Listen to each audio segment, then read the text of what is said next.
Të dashur teleshikues të televizionit të shqiptarëve të Amerikës, problemet e vendlindjes sonë të atyre që ka ndodhin në Kosovë apo në Shqipëri e mbajnë diasporën gjithmonë të lidhur me vendlindjen, për të zgjidhur problematikat, për të ndihmuar sado që ne të mundim në zgjidhjen e çështjeve që kanë prekur vendin tonë, qofshin ato politike, qofshin ato ekonomike, apo edhe si të protestave në Shqipëri. Edhe njerë sot kam drejtuesin organizativ të Ligës Qytetare Shqiptaro-Amerikane, mikun tim, Agim Aliçkaj, i cili vazhdimisht ka qenë pranë nesh për diskutuar për problematika të ndryshme. Kohët e fundit, krahas çështjeve të Kosovës, Liga dje ka bërë dhe një prononcim për protestat në Shqipëri, pra ne do të flasim jo vetëm për zhvillimet më të fundit në Kosovë, por dhe për qëndrimin e Ligës Qytetare Shqiptaro-Amerikane ndaj protestave në Shqipëri. Zoti Agim, janë vënë re 2 takime ka pasur kryeministri Kurti ditën e djeshme dhe ditën e sotme. Takim me liderin e PDK-s dhe me liderin e LDK-s. Në këto takime po flitet për biseda ndërpartjake për të çuar në zgjedhjen edhe të kryetarit kuvendit, edhe të qeverisë, edhe më tej edhe të presidentit apo presidentes cili do të jetë ai. A mendoni se politika kosovare e ka lodhur popullin? Se e ka lodhur popullin, aty e ki 100% e ka lodhur. E ka lodhur politika kosovare popullin, por nëse e përfundojnë për smari, ja u harrojnë.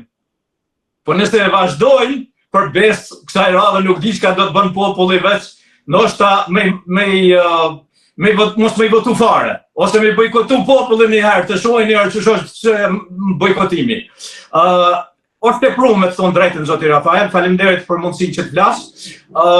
Edhe ne të gjithë një mënyrë pak jemi lodhur, janë gjanat që po përsëriten, blokada, jo zgjidhje, arsyetime për blokada, arsyetime për sjellje destruktive, nuk sheh asgjë kvalitative. Megjithatë, unë moj me thonë se dje, pasi që u certifikun zgjedhjet, shihet që kryeministri Kurti e ka marrë një iniciativë edhe duket që është mjaft pozitive, edhe qasja e tij është ma parimore, ma e hapun, duket se është i gatshëm të afrohet me opozitën. Mirë po, të ne thojnë hypset vrava, drypset vrava. Opozita përpara ankoi se kryeministri Kurti i ka izolu ose nuk i vlerëson tamam, tashti po ankohen se ka nevojë për neve dhe o ka na merr me të mira, kupton? Do të thonë nuk e di tash, unë mendoj se kjo çështje e tij është shumë më e mirë. Ky duhet ta bëjë vetëm pa marrë parasysh çka thonë tjerë. Të jetë shumë i hapt, të jetë shumë i sinqert, edhe sepse ky unë nuk shoh se ka nevojë të shkojë në zgjedhje. Asnjë interes, nuk e ka asnjë interes. As partia vetvendosja, as vetë kryeministri, po natyrisht Kosova nuk ka nevojë për zgjedhje tjera. Hera 3 që populli është ka votuar. Edhe hera 3 që populli po deklarohet që dëshirojnë që qeverinë për 4 vitet e ardhshme ta merr kryeministri Kurti. Domethënë dëshirojnë që ai japin edhe një mandat. Krejt çka mbetet, si mundsohet kjo dëshirë të realizohet popullit, edhe mos të bllokohet zgjedhja e presidentit për cilën duhen 80 vota, edhe pse unë mendoj se gjykata kushtetuese me vendimin e vet të vitit 2011 duket ka bë gabim, ka qenë një gabim shumë i madh që e ka caktuar që duhet me qenë në sallë 80 veta, domethënë 2/3. Është nuk ka kuptim, sepse atëra ajo është njësoj sikur hera parë 2. Çfarë dallimi ka që ti nuk voton ose që nuk merr pjesë në sallë? Po mendoj rezultati është i njëjtë. Zoti Agim, u vure në takimet e ndryshme që kryeministri Kurti bëri me 2 partitë kryesore, PDK-n dhe LDK-n, sikur se me LDK-n pati më tepër përputhje opinionesh, megjithëse nuk dolën parashtrime apo kërkesa nga të dyja palët. PDK e ka bët ditën. Ata nuk janë të interesuar ta ndihmojnë zgjedhjen e presidentin vetëm nëse ju mundsohet që ata ta propozojnë presidentin nga radhët e tyre. Ata e kanë shfaqur atë. Duan president që është kundërshtar i kryeministrit Kurti. Domethënë nga radhët e tyre që të jetë opozit në kuadër të qeverisjes. Kjo nuk vjen në shprehje. Ajo është një kërkesë e parealizueshme. Askush nuk është aq i marrë sa të lejohet që një president bëhet kundërshtar i qeverisë. Nuk mundet me qenë presidenti kundërshtar. Presidenti vetë kanë thonë këto, kur ishte pyetja, gjatë kohës kur ishte në pyetje që Kurti ta propozoi zonën Vjosa Osmani, opozita ishte ngritën këmbë duke thënë me të madhe se duhet me qenë presidenti i paanshëm, duhet me qenë jo partijak, duhet kështu. Tash e kanë harruar ato. Tash po thonë duhet me qenë i hyni. Se nuk bën Kurti me pas gjitha qeveriset. Jo, presidenti definitivisht duhet me qenë jo partijak, mirë është me qenë konsensual, mu marrë vesh, mirë po, edhe nëse s'merren vesh, nuk o mirë me bojkotu. Lejo udhëheqjen ato fituesin e zgjedhjeve ta krijon qeverinë dhe ta propozon një president të paanshëm, i cili prandaj partia opozitare, e cila si ka fituar zgjedhjet, mundet me pas vrejtjen president, po duhet me pas vrejtje konkrete. Pse nuk e don dikën për president? E jo me bojkotu pa marrë parasysh kush është në pyetje. Kështu që bile unë në shkrimtimin e kam thënë. Edhe kryeministri Kurti, edhe nëse propozon zotin për president, ata s'dojnë me votuar. Nuk vjen ashtu, nuk bën. Duhet ta kuptojnë ata. Prandaj PDK-ja shihet se nuk është e interesuar, ata im ka shpresojnë që kryeministri Kurti nuk mund t'i bën votat bashkë me LDK-n, sepse shihet një mundësi që LDK-ja dhe kryeministri Kurti të bojnë votat, por duhen të gjitha votat e LDK-s të jenë të mundshme. Gjatë kësaj kohe ju e dini se ka përqamje në LDK. Edhe nuk është e sigurt kryetari i Partisë Demokratike Abdixhiku, Zonja Osmani, që morën pjesën në takim me kryeministrin Kurti, nuk janë ende të sigurt atë mund t'i japin 18 vota. Se nëse nuk japin, nëse i kanë mungur 5 vota, duhet edhe dikush tjetër, sepse nuk mundën të bëhen 80 vota si ka kërkuar gjykata kushtetuese. E prandaj PDK-ja po shpreson që këtu do të ketë bllokim, edhe do t'i mbetet faji këtyre tjerëve, LDK-s dhe kryeministrit Kurti. Po mirë, ata nuk po arrin kuptojnë se nuk është punë tash çfarë do me kalon zgjedhjen për herë të katërt, që është. Po nuk ndryshon kur asgjë. Unë mendoj se nëse shkojnë për herë të katërt, Kurti ka me fitu edhe pak më shumë. Ndoshta edhe shumë më shumë, po spaku edhe pak më shumë. Po jo më çan gjithë pagesa, njerëzit që angazhohen për i gjë. Po aq që vështirë me gjetë një burr Kosove që t'jetë i paanshëm. Jo më ka sa dush, po s'po dojnë. Nuk duhen partitë opozitare, sepse nuk po pajtohen me humbje.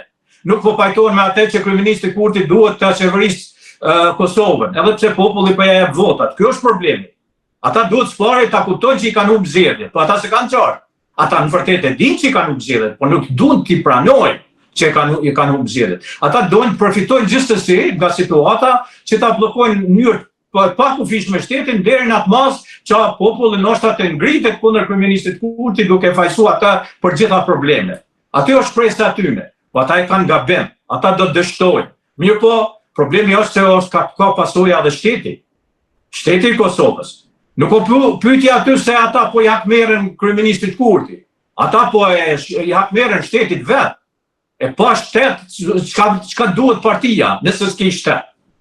Unë nuk e kuptoj qëndrimet e tyre. Pastaj PDK është sigurisht ka shpresa se po flitet se me lëshimin e ish presidentit tha që do të marrë vota më shumë, shpresat e tyre. Kot e kanë. Nuk kanë me marrë vota më shumë, edhe nëse inshallah lirohet thaçi.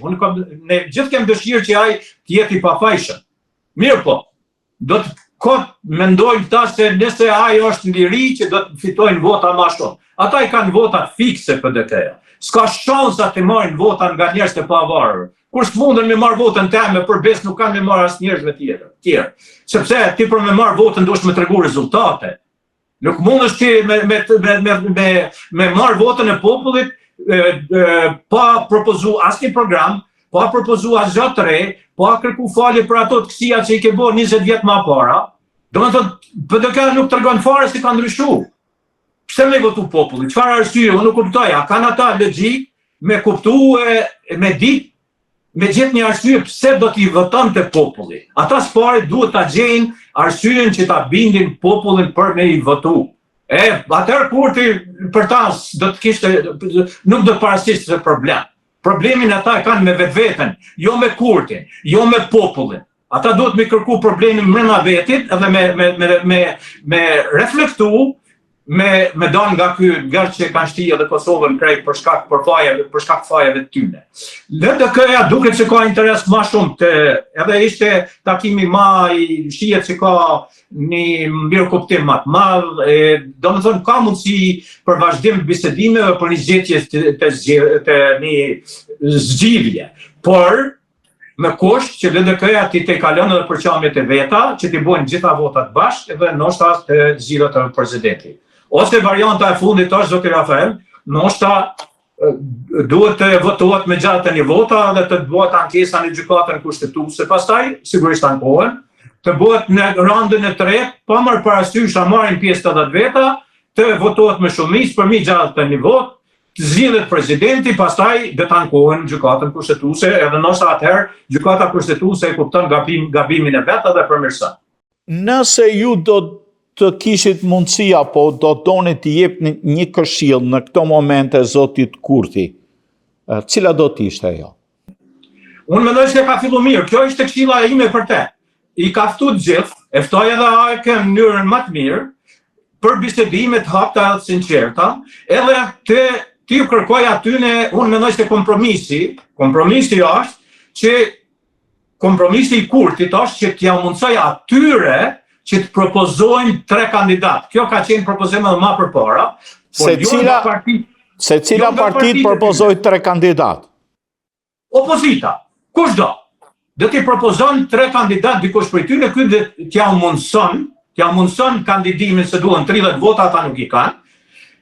Mirë po, ata 3 kandidat nuk guxojnë me qenë nga radhat e partisë. Ata duhet me qenë të aftë, me përvojë ndërkombëtare, ta dinë gjuhët e huaja, domethënë ti kanë aftësitë për një president dhe të jenë jo partia. Unë mendoj se ka në Kosovë ashtu. Prandaj, kjo është kompromisi. Por nëse nuk don opozita ta bënë një gjatë tillë, atëherë faji do të mbetet aty në këtë e kanë. Dhe kur propozohen 3 kandidat, marrin pjesë gjithë në zgjedhje, edhe njëri prej tyre cili është më I miri I votohet. Edhe në rregull. Kjo është zgjidhja, nuk ka zgjidhje tjetër. Po partive të opozitës, çfarë do t'ju sugjeronit ju? Si ligë në këtë mes? Të reflektojnë, të drejtohen popullit. O populli im, ka është bot kalumen, propozimi im për të ardhmen është ky. Ne mendojmë që Kosova përmes përpara duhet këte. Dhe me qenë se I ka fituar kryeministri Kurti votat, do t'ja mundsojnë qeverisjen, edhe gjatë kësaj kohe ata do tregojnë gradualisht që të përgatiten për zgjedhjet e rregullt të tjera pas 4 viteve dhe ashtu ju shurtohen shansat të fitojnë. Domethënë, të bëhen opozitë konstruktive. Opozitë konstruktive që punon në interesin e shtetit. Numër 1, pastaj edhe në interes të vetë. Normalisht, unë e kuptoj. Çdo kush I ka, dhe partitë kanë intereset e veta. Po jo me qenë ekskluziv interesi partijat mbi të gjitha. Nuk bën ashtu.